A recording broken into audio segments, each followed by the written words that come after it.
IPS officer, and even his MP position was taken away, all in the name of striving for peace. While he was in Mizoram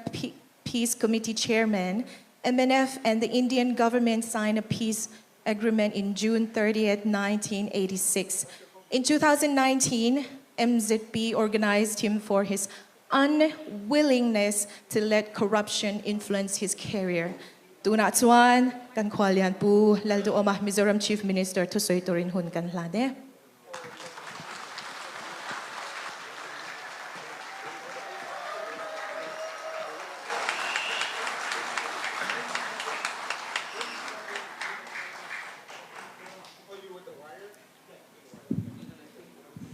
Katisen zompui unau du taktu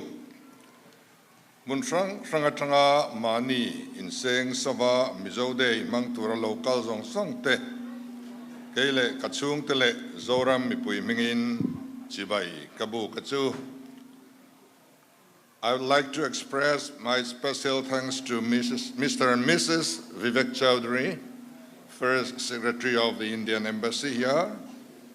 Please give my regards to Vinay Quatra, our ambassador here. Kumsang nile som akhan kan Chief Minister zom tak pulal than hol at tenupain Mizo Day hi an lo man pui to chuwa. Kumsang nile som ni khan Mizo Day a khwal lianatan minron som to kha ania. COVID-19 avangin local arem talovani. Amarotsu September nistari sang nile som ni sana LPS stadio otangin online in lim takin kan lo mangho to anikha. Hei tuna amun ngaya kan mangho theita hi alomom tak zet ani. In milodon sondan te hi kan phulova kan lom tak meu ani. Khovel puma zo faten in unaw nale in pum khanna nget zok kan lo nei thenatur thinlung puchingin he dei hi imangang u in lama natam tak awma wangin kan chamri mandon lova Chin community USA in Chin New Year festival a hual lianata na min som na po kan ron nang man talova October tha Chin community of Indianapolis in Chin Cultural Day celebration na hual lianata na min som na po katilotling don thai don lova in misom na tehi zaom tile chungin in riat thiam na kangen tak meu ani India Sarkar Ministry of External Affairs riat puin kan lo zinani kan program en kim hi Ministry of External Affairs in min riat pui vek dona atul chuan Consul General te point min troi om zel dona voina po kan riat angin kan First Secretary te nu pain min non troi oma tuna External Affairs Ministry kan Minister ni mek hi kabatsmet ani boka maniloka aizola kanina lanste kan eitlanga sutiang chu ani awangin kan thiltiang kim hi min riat pui angaya tunlai hian abik takin Manipur te buaya Bangladesh abuai tharlea Myanmar ram abuai na sa emema chuta chuan khang zong song lo en kol tu kan ni awangin India Sarkar puin angai ven lea mimal tak puin mo phorna rip tak ka kowa hian nga ania chuwang chuan mimal angte pol mal angte a in mu fal te kha arem don lova film khur tak chungin engkim kan tia kan local na te po min lo muwa te poin du ti kan thria maro chu Sarkar lamin min lo bo soma min lo dong songa kan thlen na tur security le engkim po Ministry of External Affairs riat puina veka thilruam man angai ni ti kha kan soidua chuwang chuan duangin in mu na le khatiang te om theidon lowama ro chu kan hun mi puyanga kan man tlan na hi rem changa atam theyang ber kan lak angai don ani ten Washington US Trade and Development Agency tenen project poimo taksoi tur kan nei boka kan hun hi program poimo kha vek awangin hoi khoton na hun po kan nei don lo ani enak tu ka hian official programming kan khat so dona chu wangin mi malemo pol malemo ko ran emo amal puala asranga choi le in ko marem chang don lova Maryland le Indianapolis meeting na muna mi zong zong lo tol vek turin kan som chewa som big tu ma kan nei lova kan zawa ya tan local kan ni meeting na muna thu soite zona te kim zalen tak le zau takin kan nei don nia kan Bible a chuan tir ko te thil ti bung som pasari chang som ni paruka new version angin kan chiaranga leichung mun tinom turin thatu pakhat atangin namtin adina antan hun bi te thlia saka anom na tur ri te po akham saka ti kan muwa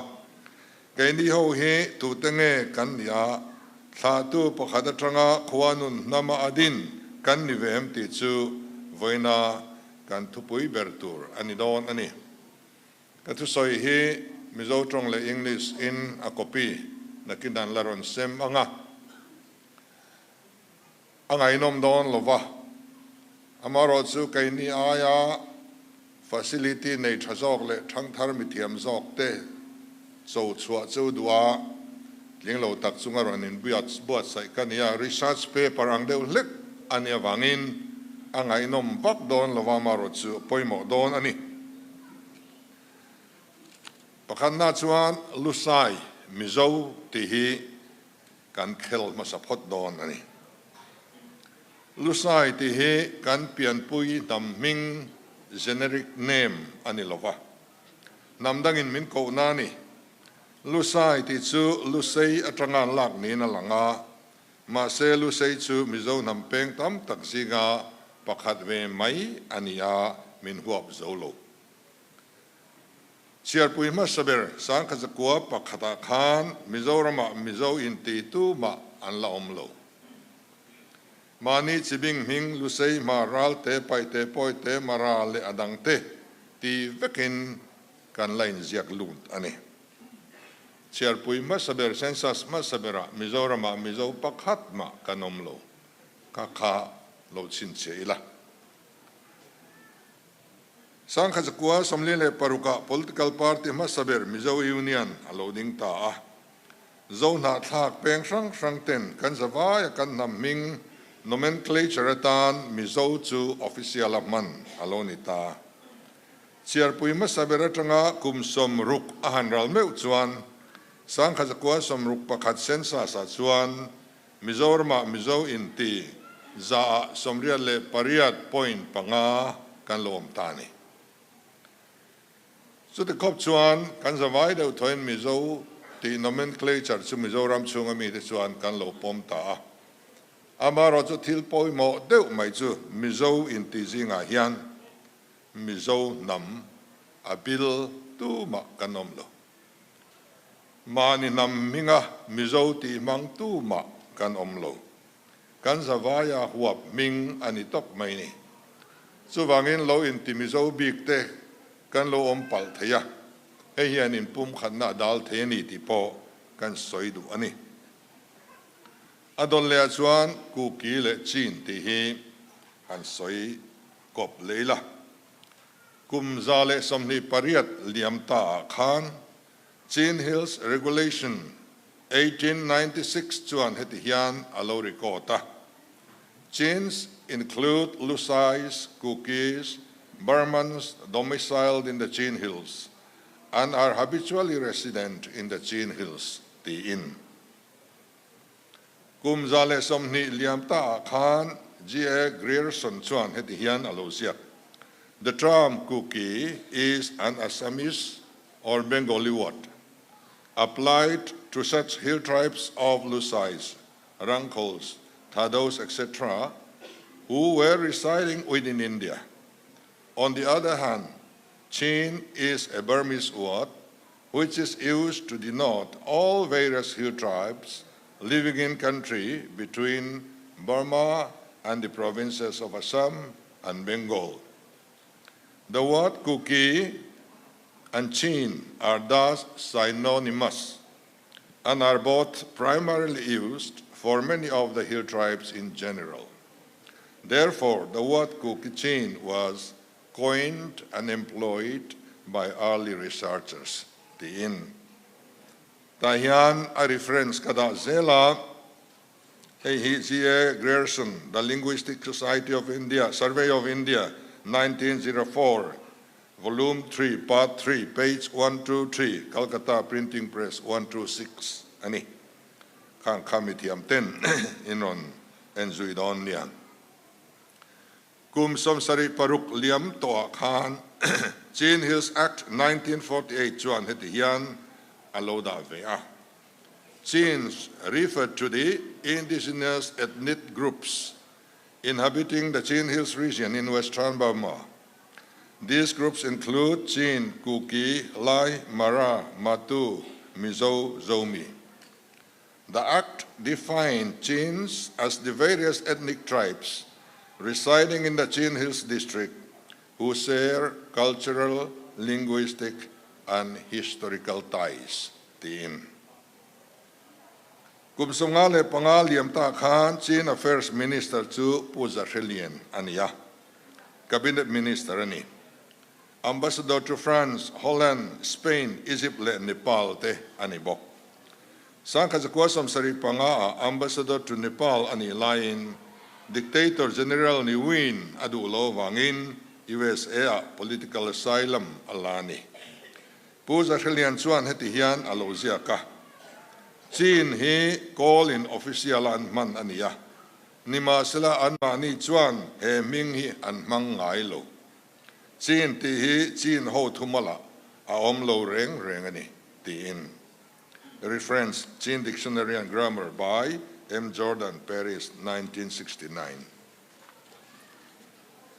Kum sautum pasari liam ta khan B.S. Carey chuan tiyan aloziak.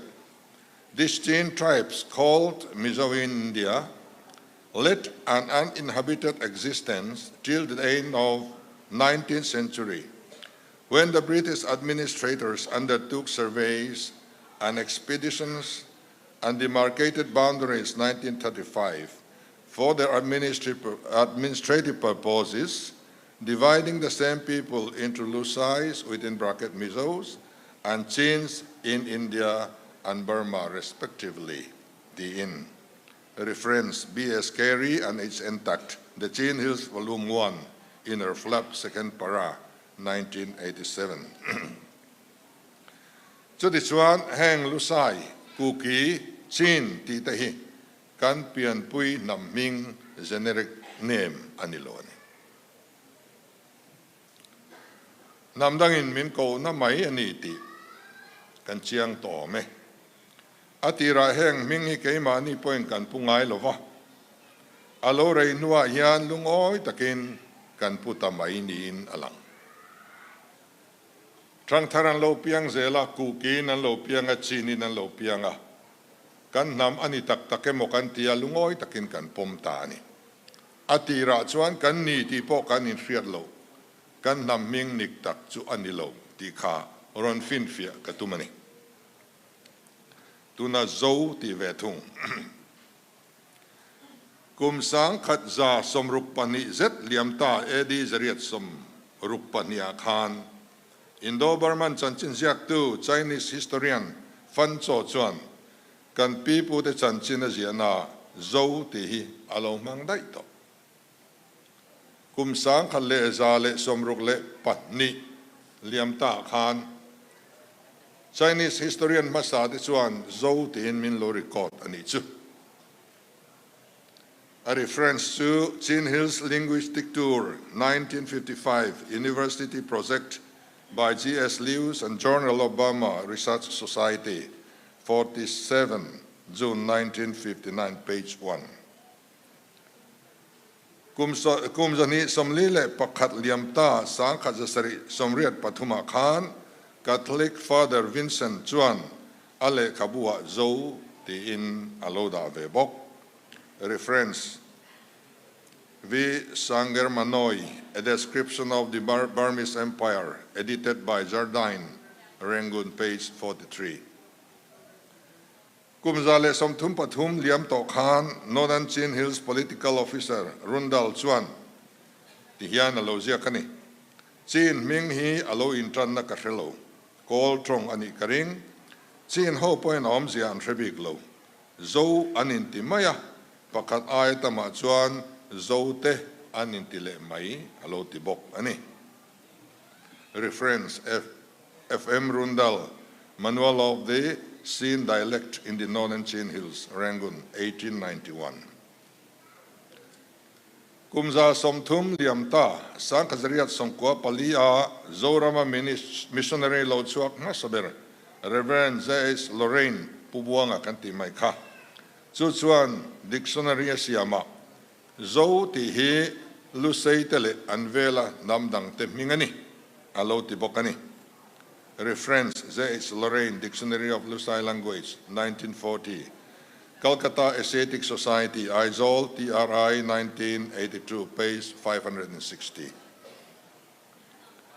Kumza somnele pakwa liamta sa kazriya somkwa panga khan,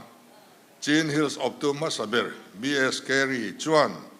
Chin Ho Zong Zong Hua Pa Anin Ko Natsu Zo Ani, Alo Tibok. Reference, B.S. Carey and H.N. Tact, A History of the People, Our Dealings with Them, Their Customs and Manners, and the Gazetteer of the Country, TRI Zol, 1976, page 23.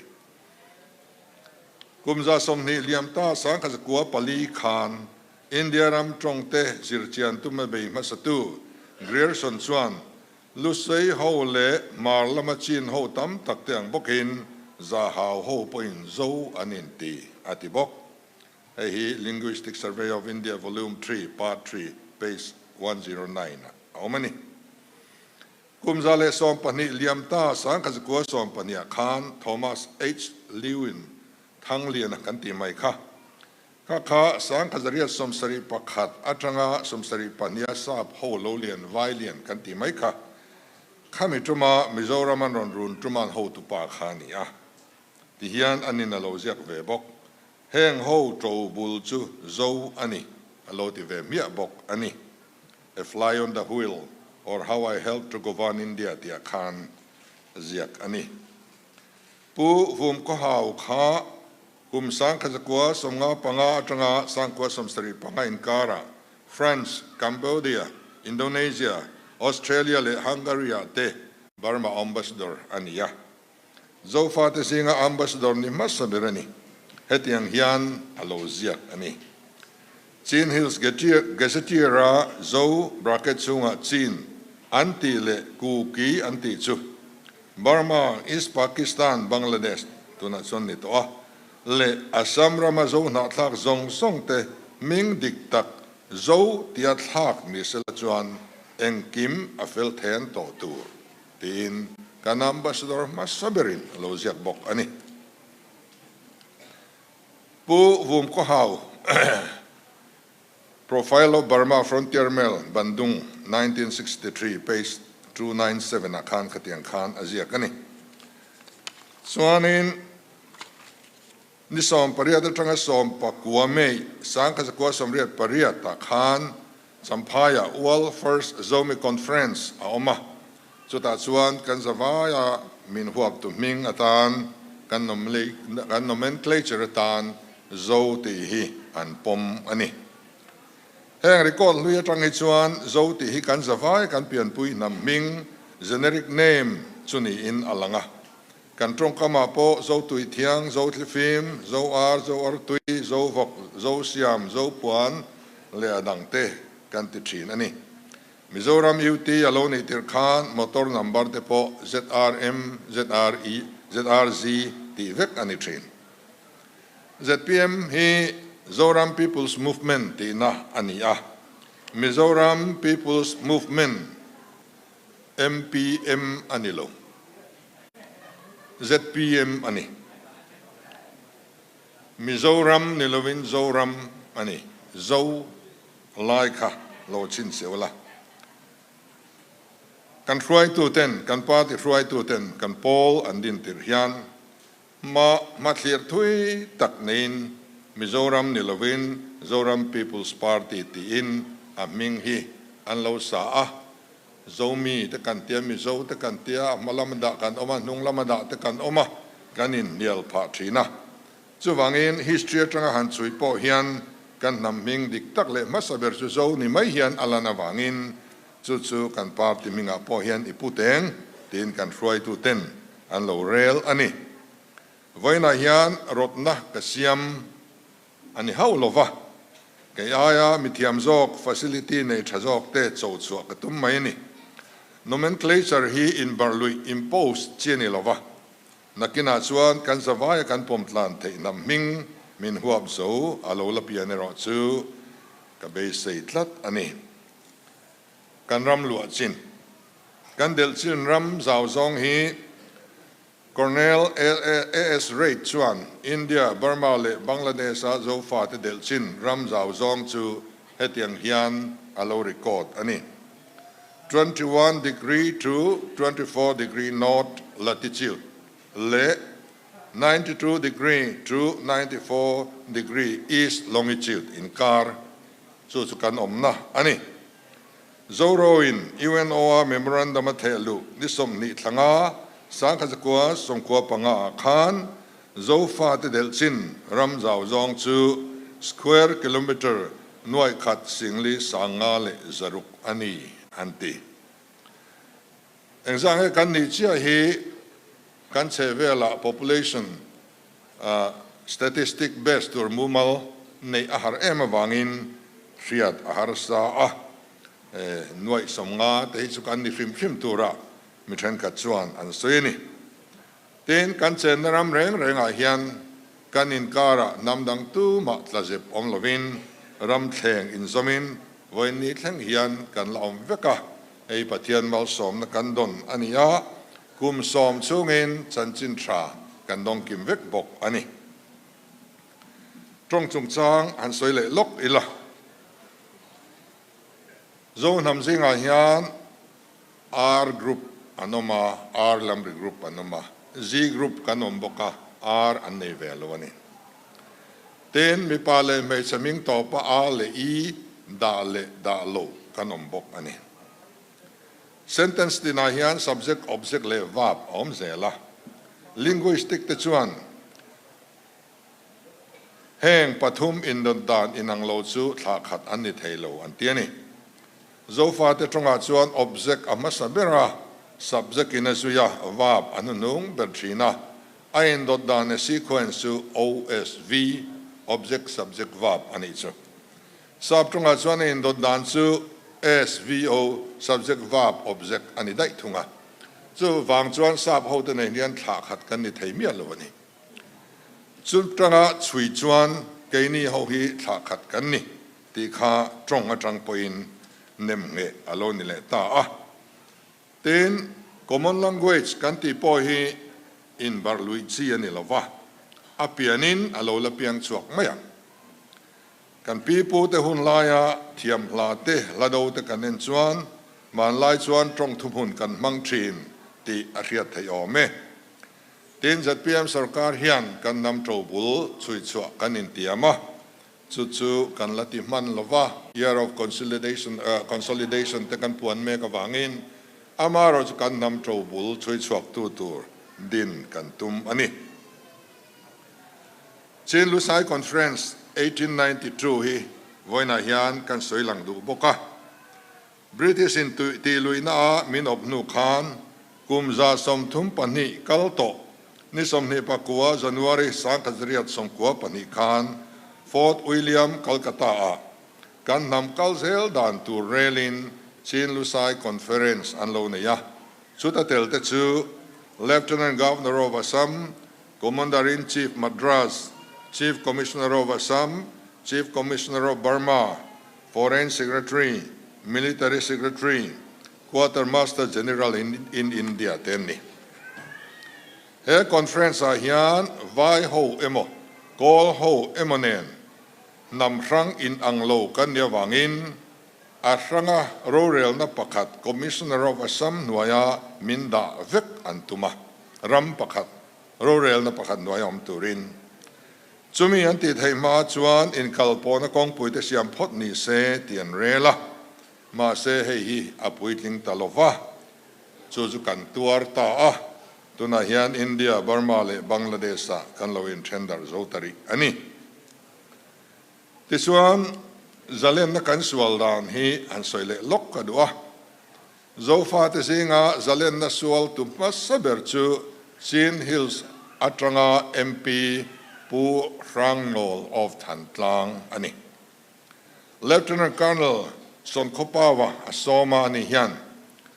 สู้เล็กหลังวอลเทรนคัตเตเนนสังกัดกัวสมรุปลียอิสปากีสถานเทรนนิ่งในอินสิไปสมทุมเทรนนิ่งอันจุกเนีย Provincial United Chin Government อันดินะ Prime Minister จวนตุนขบุมเบียเต Defense Minister Lieutenant Colonel สันขปาว Foreign Minister รังโนลเตอันนี้ไอ้โจฟาเตน Independent กันปวนมักสักเบอร์อันนี้ส่วนขปาวเฮนากลนะซัมไรฟลินันมานะตุนขบุมฮี MNF เกมาอทีอันนี้จะมีหัวชวนมิโซรามา MNF เต้นสังกัดกัวสมรุปปารุกา Independence ปวงเวลีสังกัดกัวสมเรียดปารุกาอินเดียเนนอันนี้เริ่มเลยทริปุระสังกัดกัวสมเรียดเลปัทุมาบิจอยคุมารฟรังโคลฮวินทริปุระ National Volunteer อันดินานิสอมปนิทาริยัตสังกัดกัวสมเรียดปริยตาอินเดียเนนอินเริ่มนะอันเสียมานิสอมนิปทุมอันนี้สมนิทัทุมสังกัดกัวสมเรียดปริยตาจีน National Front โลเปียงอินตุนทั้งอินจะเล่นนะอันสวลจุยะจะเล่นนะสวลตุโพลดังตุโพอันรอนอมโชตะเซลอันนี้มณิปุรละมักเกนเอาเต UPF เล ZRF เลอดังเตอันอมโชเซลบกแห่ง Revolutionary Group กันที่เฮตั้มตักกันเนี่ยอินเดียนาโพลิสถูกกระสอยในตัวรยันแห่งฮิลูซิลกระตุ้มอันนี้ติดส่วนขัดยังข้างกันนำเฮียนจะเล่นน่าโลสวลต่อทีนักกันตอบในรถสุขังค่ะอันนี้วันนี้เฮียนสูขัดกัวกันนี่ที่อัธรินเฟนนลีละเขาเวลเฟียตาริงตะกินอีพวงชัวกังอูแล้วเราทำทีนอินทอยทีนปุยเทียมในเทียมละในมิติภูมิทีนเปียรัลกับดานทุมุนในทนทุอินังในลาลในทีนกูดมังทีนน้ำอินในหน้าไม่ชมันในดอกกางอินสทีนลุงทุปทุมในไม่ลำซาทีนมิลุลทีนโลทอในอินล้อมทีนน้ำกันนี่กุมสังกัดกัวสมเรียดปริยตาโจร movement ขานอัตุมจูโจ reunification within India อันนี้วันนี้เฮียนอินเดียบาร์มาเลบังลาเดชอมโจฟาติส่งเฮียนอินเดียหน่วยโรเรลนับขันหน่วยอมใจกันเรลเวทยังเล่ตุนไล่ geopolitics อินลุมเลดเมฆฮีงุนตะกันบีจวนมานามามินเซียมตัวขวานุขานมุนขตากันนมโฮเทนตูร์กงฮีมินฮอนสักโดนเอมอนิโออติเทอันนี้เฮมิกงอาเฮียนมีมาลังpointหมอผลเลียนตักกะกว่าไอ้งัดเมกอันนี้เฮโซนะฮิมินชานหุนกะโลงหักเริงดอนอันนี้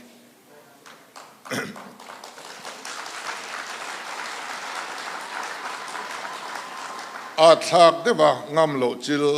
งามโลจลาจิลนมาอารัวละสรการปฐุมตะกันโดไม่จวนกันโจงมาตั้งโจวางินวิชั่นในกันกัลตูรนี่ฟิล์มขุดตะกันกันกัลตูรนี่ไว้นาจวน single administration within India จุดกันเรียกว่ากันดาพอดอ่างไงอภิอาลัมจะสอยเคระตุลจุดที่อ่างจวน step by step in กันนำฮีอักลังะนำเทมเต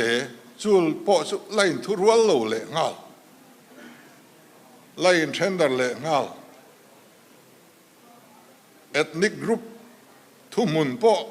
ไลน์กาบดุที่เส้นไลน์ชัวดุแต่กันเนี่ยตัวไหนกันนี่เมกะ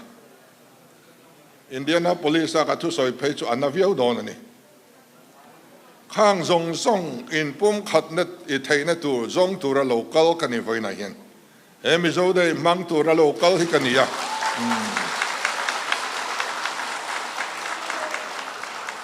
he Mizo Day mang tur a ka local chan lian tak a phe na om su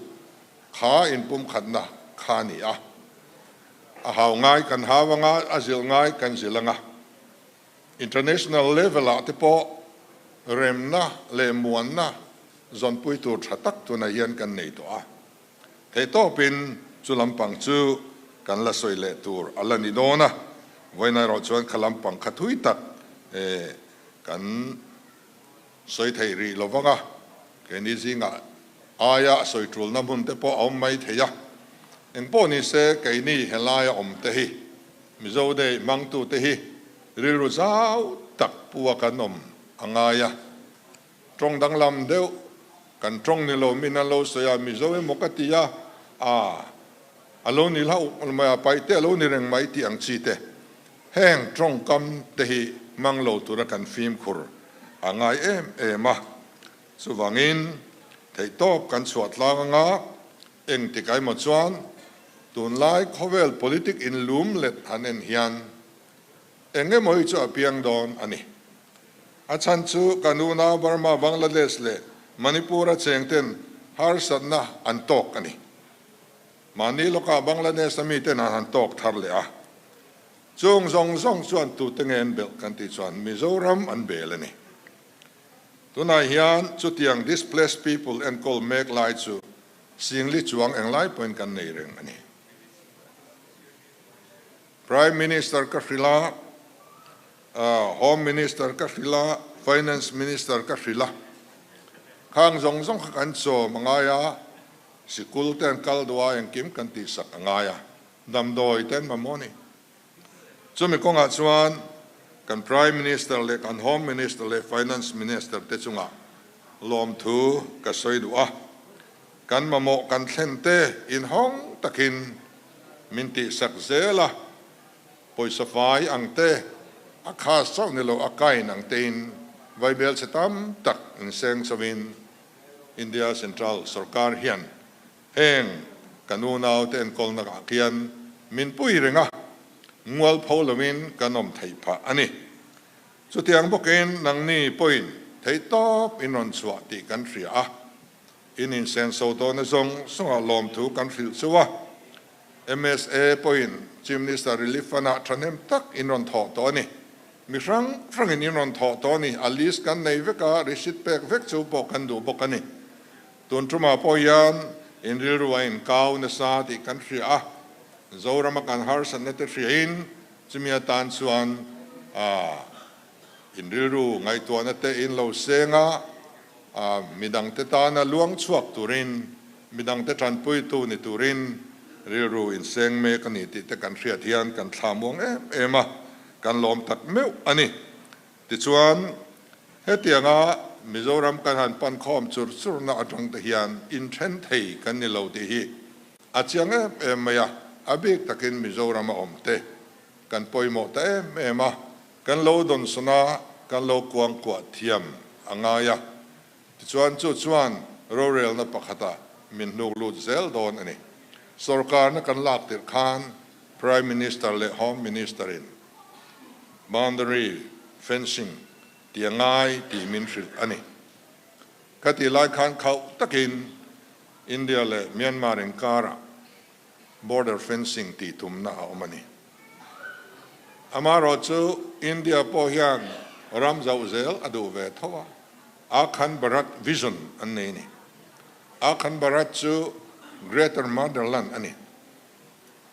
Indo na ompo ni lova waging a war po omani loglaya indai dan na bang inron ti ani ngat chuan kan ti sen zom puira le lam triau ra le lam mom chin hills area om zong song ki India ram lam anon mel to ngai lawang border fencing kan ti ruala lo thleng tur chu halo China ni chatuan in kan ko ei to lawang chu wang chuan kha in duem ni tin kai point ka hril fia ti chuan chu mi nu lama kan in mu na reng reng chu lampang chu an soi ngai to lo ani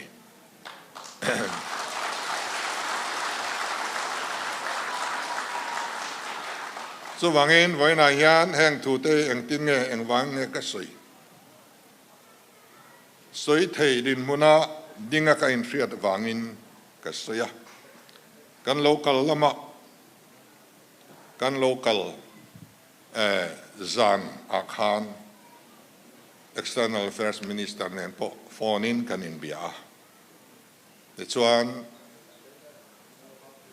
malak tum na te po a oma amaro chu USA kan sin photanga ka hona chung chu kan ti don nia ti in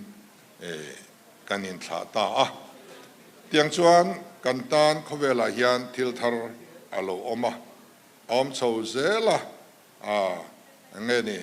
UN resolution on the rights of indigenous people ti te po kha alo om chowa ranchan tur te kan nei chho ve mek zela he khowela hian te tak te a in then rang noi lovin ramzau tok ve taka hian namro pui taka kan pathian hian min din atum mek ani ti hi banga inziak ang hian tun lai geopolitics virvel hian in chu min ril ni in ka ria chulam ril ru chu povek thei turin ka som non le chawani lalpan mal som chu ro se kalome